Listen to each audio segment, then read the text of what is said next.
আমরা জীবনানন্দ দাশের শিকার কবিতাটি পড়ছিলাম। আজকে বাকি অংশটুকু আমরা পড়ব। আগেই তোমরা জেনেছো যে কবিতাটিতে দুটো উপশিরোনাম আছে। একটি লাইনের, একটি শব্দের একটি লাইন ভোর। প্রথম অংশে আমরা আলোচনা করেছিলাম প্রথম ভোরে কবি যে ভোরের অপূর্ব সৌন্দর্য, কমনীয় সৌন্দর্য কেমনভাবে বর্ণনা করেছেন। সেই বর্ণনার মধ্যে জীবনানন্দের ভাষা ব্যবহার, উপমা ব্যবহার, সেগুলো আলোচনা করে আমরা জীবনানন্দের স্বকীয়তা বাংলা কাব্যে কিভাবে শিকার কবিতার মধ্যে এসেছে সেগুলো আমরা দেখেছি। আমাদের পরবর্তী যেটুকু পড়তে হবে সেটা হচ্ছে দ্বিতীয় ভোরের দ্বিতীয় ভোর।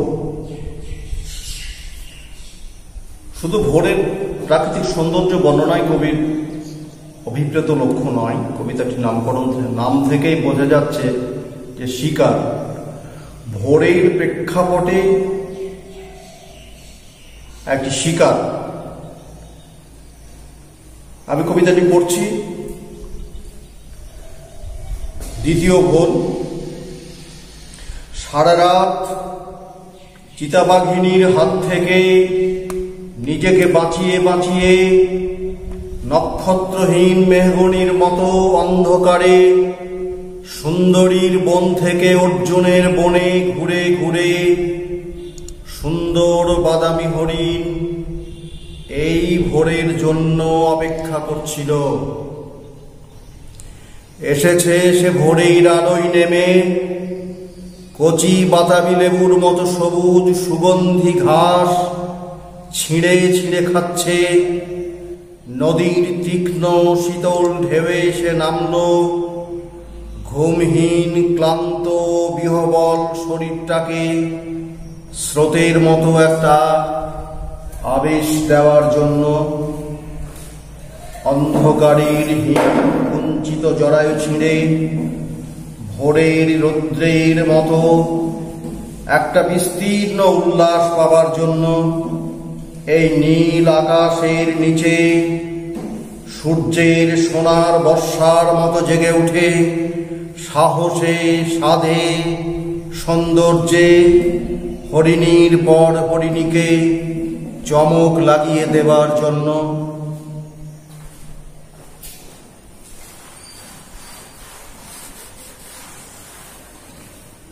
প্রথম পর্বে আমরা যে ভোরের আলোচনা করেছি, দ্বিতীয় পর্বের ভোরে তার একটু ফ্ল্যাশব্যাক, একটু পেছনে ফিরে গিয়ে কবিতাটি শুরু হচ্ছে। কবিতাটি শুরু হচ্ছে ভোর দিয়ে নয়, ভোরের আগে। ভোর যখন নেমে আসেনি, ভোরের আবির্ভাবের পূর্বে একটা চিতাবাঘিনীর জীবন সংগ্রামের কাহিনী, বাঁচার লড়াইয়ের কাহিনী দিয়ে সারা রাত চিতাবাঘিনীর হাত থেকে নিজেকে বাঁচিয়ে বাঁচিয়ে নক্ষত্রহীন মেহগনির মতো অন্ধকারে সুন্দরীর বন থেকে অর্জুনের বনে ঘুরে ঘুরে সুন্দর বাদামি হরিণ এই ভোরের জন্য অপেক্ষা করছিল। আমরা যে ভোরের বর্ণনা আমরা পড়েছি, আলোচনা করেছি, সারা রাত চিতাবাঘিনীর হাত থেকে নিজেকে বাঁচানোর জন্যে নক্ষত্রহীন মেহগনির মতো অন্ধকারে সুন্দরীর বন থেকে অর্জুনের বনে ঘুরে ঘুরে সুন্দর বাদামি হরিণ এই ভোরের জন্য অপেক্ষা করছিল। একটা বাদামি হরিণ নির্মল প্রাকৃতিক সৌন্দর্যেরই একটা অচ্ছেদ্য অংশ, একটা অখণ্ড সৌন্দর্যের প্রতীক, প্রকৃতির একটি অংশ। যে অরণ্যকে নিখুঁতভাবে চেনে, নিখুঁতভাবে জানে, সে অরণ্য প্রকৃতির একটি অংশ। সুন্দর বাদামি হরিণ, সে একটা চিতাবাঘিনীর হাত থেকে কিভাবে বাঁচল তার একটি বর্ণনা আমরা 3টে লাইনের মধ্যে লক্ষ্য করলাম। চিতাবাঘিনী এবং হরিণ দুজনের মধ্যে, এই দুটো প্রাণীর মধ্যে অরণ্যে পরস্পর খাদ্য খাদকের সম্পর্ক। চিতাবাঘিনী হরিণকে ভক্ষণ করবে এবং হরিণ চিতাবাঘিনীর হাত থেকে বাঁচার জন্যে প্রকৃতি থেকেই, জীবনের শুরু থেকে সে বাঁচার কৌশল রপ্ত করবে। এটাই স্বাভাবিক। চিতাবাঘিনীর হরিণকে খাদ্য হিসেবে গ্রহণ করা, এর মধ্যে কোনো অপরাধ নেই। প্রকৃতির বাস্তুতন্ত্রের যে সাম্যাবস্থা, সেখানে প্রকৃতির বাস্তুতন্ত্রের যে খাদ্য খাদকের সম্পর্ক, চিতাবাঘিনী হরিণকে খাদ্য হিসেবে গ্রহণ করবে এবং হরিণ তার কৃত কৌশলকে কাজে লাগিয়ে জন্মলগ্ন থেকে কিভাবে চিতাবাঘিনীর হাত থেকে বাঁচা যায় তার কৌশল সে রপ্ত করবে। এর মাধ্যমেই প্রকৃতির স্থিতাবস্থা রক্ষিত হবে। এখানে আমরা দেখলাম সারা রাত অন্ধকার, গভীর নিকষ কালো অন্ধকার জঙ্গলের মধ্যে হরিণটি চিতাবাঘিনীর হাত থেকে বাঁচার জন্যে নক্ষত্রহীন মেহগুড়ির মতো অন্ধকারে সুন্দরীর বন থেকে অর্জুনের বনে ঘুরে ঘুরে হরিণটি ভোরের আলোয় নেমে এলো। গভীর অরণ্য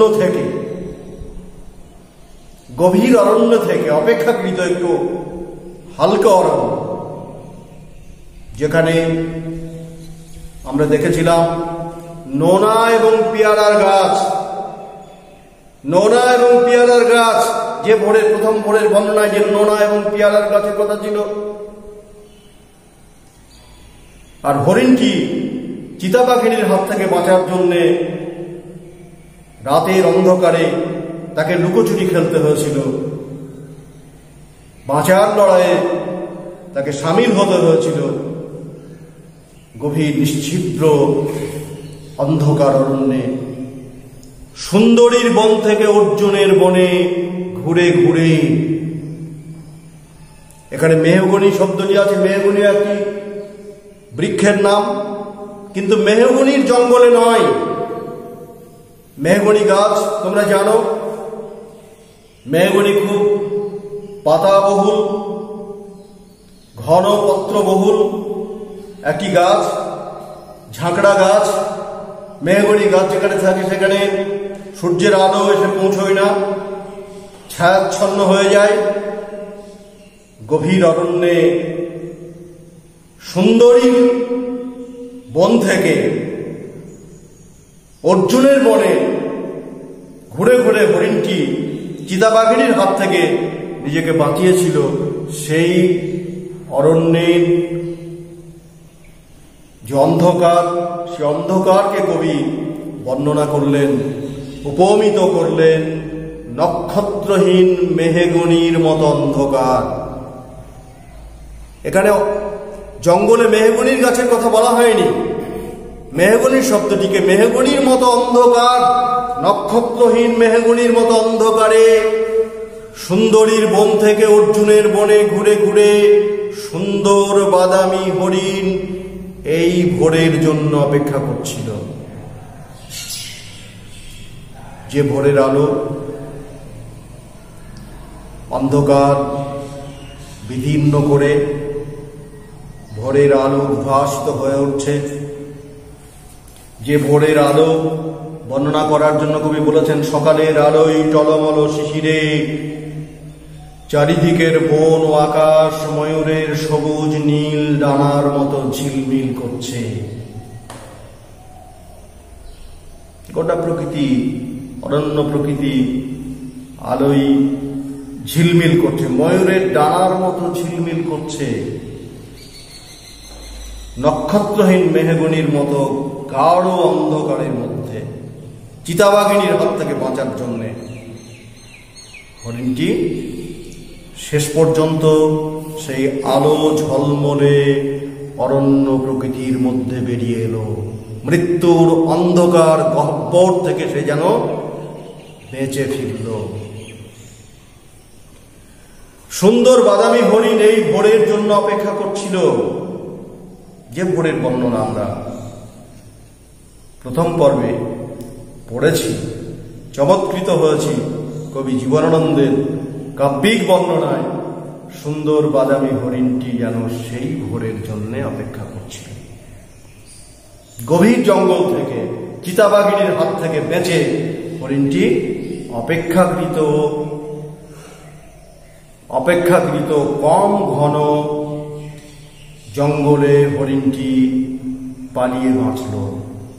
যেখানে নোনা এবং পেয়ারার গাছ, যেখানে সুন্দরী অর্জুন, সেই গাছের জঙ্গল থেকে, নিকষ কালো অন্ধকার জঙ্গল থেকে হরিণটি রাতের অন্ধকারে তার প্রকৃতি থেকে প্রাপ্ত শিক্ষার মাধ্যমে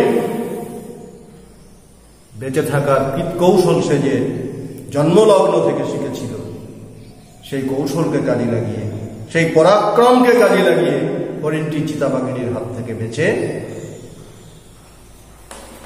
ভোরের আলোয় এসে নামল। এসেছে সে ভোরের আলোয় নেমে, কচি বাতাবি লেবুর মতো সবুজ সুগন্ধি ঘাস ছিঁড়ে ছিঁড়ে খাচ্ছে।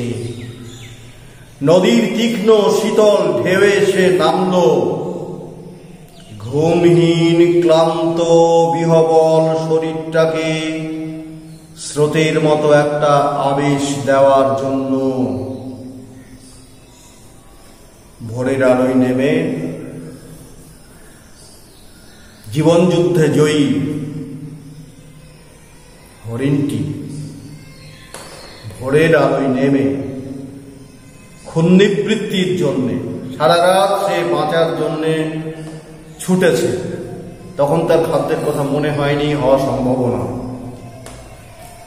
তখন জীবন রক্ষাই ছিল তার কাছে প্রথম প্রশ্ন।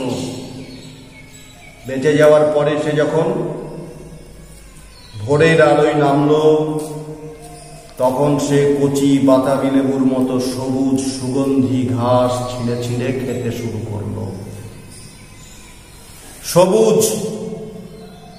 সবুজ কচি বাতাবি লেবুর মতো সুগন্ধি ঘাস, কচি বাতাবি লেবুর মতো সবুজ সুগন্ধি ঘাস।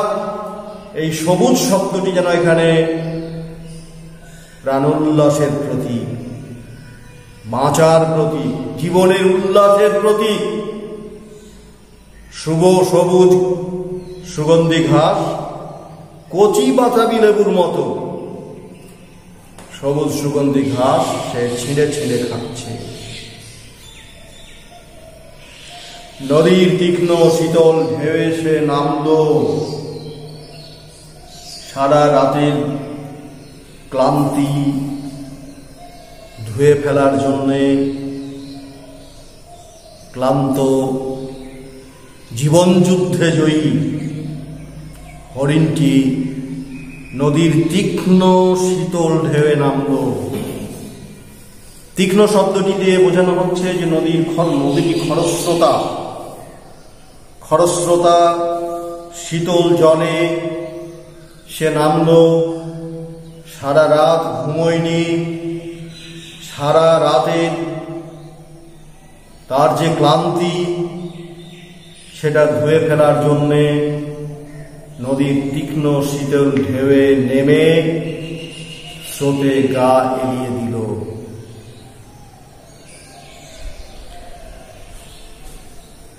নদীর তীক্ষ্ণ শীতল ঢেউ এসে নামলো ঘুমহীন ক্লান্ত বিহবল শরীরটাকে স্রোতের মতো একটা আবেশ দেওয়ার জন্য। বইতে তোমাদের আবেগ কথাটি আছে, এটি হবে আবেশ। ঘুমহীন ক্লান্ত বিহবল, হরিণটি সারা রাত ঘুমোতে পারেনি, সারা রাত ছুটেছে, তাই সে ক্লান্ত। আর প্রতি মুহূর্তে মৃত্যুর থাবা থেকে নিজেকে, অনিশ্চয়তা থেকে নিজেকে বাঁচানোর জন্য লড়াই করেছে, তাই সে ভীত বিহবল। ঘুমহীন ক্লান্ত বিহবল শরীরটাকে স্রোতের মতো একটা আদেশ দেওয়ার জন্য হরিণটি। তাহলে ক্লান্ত ধ্বস্ত হরিণটি সারা রাতের জীবনের অনিশ্চয়তা, জীবন মৃত্যুর লুকোচুরি খেলায় পারঙ্গম হরিণটি বেঁচে ফিরে ক্লান্ত ধ্বস্ত শরীর থেকে ক্লান্তি মুছে ফেলার জন্য প্রথমে সে খুন নিবৃত্তির জন্য কচি নরম বাতাবি লেবুর মতো সবুজ সুগন্ধি ঘাস ছিঁড়ে ছিঁড়ে খেয়েছে। তারপরে ক্লান্তি মুছে ফেলার জন্য সে নদীর তীক্ষ্ণ শীতল ঢেউয়ে নেমেছে। ঢেউয়ে শরীরটিকে এড়িয়ে দিয়ে শরীরের সমস্ত ক্লান্তিকে সে নদীর জলে ধুয়ে ফেলতে চেয়েছে। অন্ধকারের হিম কুঞ্চিত জরায়ু ছিঁড়ে ভোরের রৌদ্রের মতো একটা বিস্তীর্ণ উল্লাস পাবার জন্য। অন্ধকারের হিম কুঞ্চিত জরায়ু ছিঁড়ে আবার সেই জীবনানন্দের উপমা ব্যবহার। পাখির নীড়ের মতো চোখ, উটের গ্রীবার মতো নিস্তব্ধতা, রোগা শালিকের হৃদয়ের বিবর্ণ ইচ্ছার মতো এই যে উপমা ব্যবহার। অন্ধকারের হিম কুঞ্চিত জরায়ু ছিঁড়ে, অন্ধকারের হিম কুঞ্চিত জরায়ু ছিঁড়ে ভোরের রৌদ্রের মতো একটা বিস্তীর্ণ উল্লাস পাবার জন্য। অন্ধকারের গর্ভ থেকে বেরিয়ে আসে সূর্যের আলো। মাতৃগর্ভে জন্মলগ্ন থেকে ভ্রূণ অবস্থায় যে শিশু সন্তান মাতৃগর্ভে থাকে, মাতৃগর্ভে যেখানে অবস্থান করে সেটাকে বলা হয় জরায়ু। মাতৃগর্ভে ভ্রূণ অবস্থায় যখন জরায়ুতে নবজাতকের একটা শিশু ভ্রূণ অবস্থায় যখন থাকে, তারপরে তার বৃদ্ধি এবং পুষ্টি হতে থাকে। জন্মের পর সেই হিম কুঞ্চিত জরায়ু ছিঁড়ে একটা শিশুর জন্ম হয়। খুবই অপূর্ব কাব্যিক চমৎকারিত্ব সৃষ্টি করলেন এখানে। অন্ধকারের হিম কুঞ্চিত জরায়ু ছিঁড়ে, অন্ধকার যেন একটা জরায়ু, কোঁচকানো জরায়ু, অন্ধকারের হিম কুঞ্চিত জরায়ু ছিঁড়ে ভোরের রৌদ্রের মতো, তবে ভোরের রৌদ্রের আবির্ভাব ঘটে অন্ধকারের হিম কুঞ্চিত জরায়ু ছিঁড়ে। অন্ধকারের হিম কুঞ্চিত জরায়ু ছিঁড়ে ভোরের রৌদ্রের যেমন আবির্ভাব ঘটে, এই হরিণটি ঠিক সেইভাবে মৃত্যুর অন্ধকার গহ্বর থেকে ফিরে এসে ঠিক সেইভাবে তার আবির্ভাব ঘটল একটা বিস্তীর্ণ উল্লাস পাবার জন্যে। অন্ধকারের হিমকুঞ্চিত জরায়ু ছিঁড়ে ভোরের রৌদ্রের আলো যেমন উদ্ভাসিত হয়ে ওঠে, মৃত্যুর অন্ধকার কুঞ্চিত জরায়ুকে ছিন্ন করে জীবনের পথে ফিরে হরিণটি সেইভাবে যেন উল্লসিত হয়ে উঠল। এই নীল আকাশের নিচে সূর্যের সোনার বর্ষার মতো জেগে ওঠে। সাহসে সাধে সৌন্দর্যে হরিণীর পর হরিণীকে চমক লাগিয়ে দেবার জন্য। এই নীল আকাশের নিচে সূর্যের সোনার বর্ষার মতো জেগে উঠে। হরিণটির জেগে ওঠার জন্য কবি ব্যবহার করলেন অন্ধকারের হিমকুঞ্চিত জরায়ু ছেড়ে ভোরের রৌদ্রের আবির্ভাব যেমন, সেইভাবে সে উল্লসিত হয়ে উঠল। মৃত্যুর অন্ধকার গহ্বর থেকে বেরিয়ে এসে, জীবনের অনিশ্চয়তা থেকে বেরিয়ে এসে, ঠিক একইভাবে নীল আকাশের নিচে সূর্যের সোনার বর্ষার মতো জেগে উঠে। নীল আকাশ থেকে অবিরত যে সূর্য রশ্মি পৃথিবীর বুকে নেমে আসে অজস্র ধারায়, সেই সূর্য রশ্মিকে কবি এখানে বললেন সূর্যের সোনার বর্ষা। সূর্য রশ্মিগুলো যেন এক একটা সোনার বর্ষা, কোন বাধা নিষেধকে অমান্য করে নীল আকাশ থেকে সূর্যের সোনার অগণিত সূর্যের সোনার বর্ষা যেমন পৃথিবীর বুকে নেমে আসে, তেমনি হরিণটি, নির্বাক হরিণটি, জীবন যুদ্ধে জয়ী উল্লসিত হরিণটি সমস্ত বাধা বিপত্তি ডিঙিয়ে সে জীবনের উল্লাসে, জীবনের মত্ততায়, জীবনের উন্মাদনায় সে মত্ত এবং অধীর হয়ে উঠল। প্রথমে সে পুণ্যবৃত্তির জন্যে চিতাবাঘিনীর থাবা থেকে বাঁচার পরে প্রথমে সে পুণ্যবৃত্তির জন্যে কচি নরম সবুজ ঘাস, বাতাবি লেবুর মতো কচি নরম সবুজ ঘাসগুলো ছিঁড়ে ছিঁড়ে খেয়েছে। তারপরে ক্লান্তি ধুয়ে ফেলার জন্য সে নদীর তীক্ষ্ণ শীতল জলে নেমে স্রোতে ভেসে ক্লান্তিগুলো সব ধুয়ে ফেলতে চেয়েছে, মুছে ফেলতে চেয়েছে। ক্লান্তি মুছে ফেলার পরে তখন সে আবার নতুনভাবে উজ্জীবিত হয়ে উঠল, জন্মনে হয়ে উঠল, জীবনের আবেগে সে তখন মত্ত হয়ে উঠল। আমরা দেখেছি যে এটি একটি হরিণ, সুন্দর বাদামি হরিণ। এখানে ফ্রয়েডীয় তত্ত্বের কিছুটা আভাস আমরা দেখতে পাই। আধুনিক বাংলা কবিতাতে ফ্রয়েড যে কোনো ভাবে এসে গেছে। সিগমুন্ড ফ্রয়েডের তত্ত্ব কিভাবে আমরা দেখতে পেলাম, একটি হরিণ বাঁচার পরে সে অন্ন সংগ্রহ করল। অন্ন, বস্ত্র, বাসস্থান, এই তিনটি মানুষের জীবনের মৌল চাহিদা, যেটা বলা হয়। ফ্রয়েড বলেছেন না, অন্ন, বস্ত্র, বাসস্থান নয়, তার সঙ্গেও তার অন্য একটি চাহিদা আছে। সেটি হচ্ছে তার শারীরিক চাহিদা, সেটি হচ্ছে তার মনস্তাত্ত্বিক চাহিদা। এবং এই হরিণটি প্রথমে পুণ্যবৃত্তির জন্যে কচি ঘাস খেয়েছে, ক্লান্তি অপনোদনের জন্যে নদীর তীক্ষ্ণ শীতল জলে নেমেছে। তারপরে সমস্ত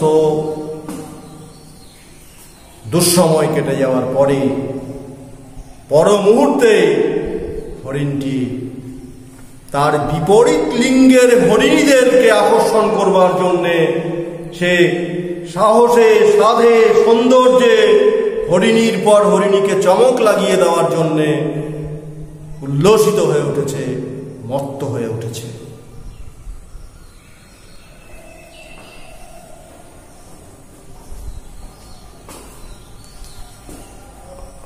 হবে নাকি?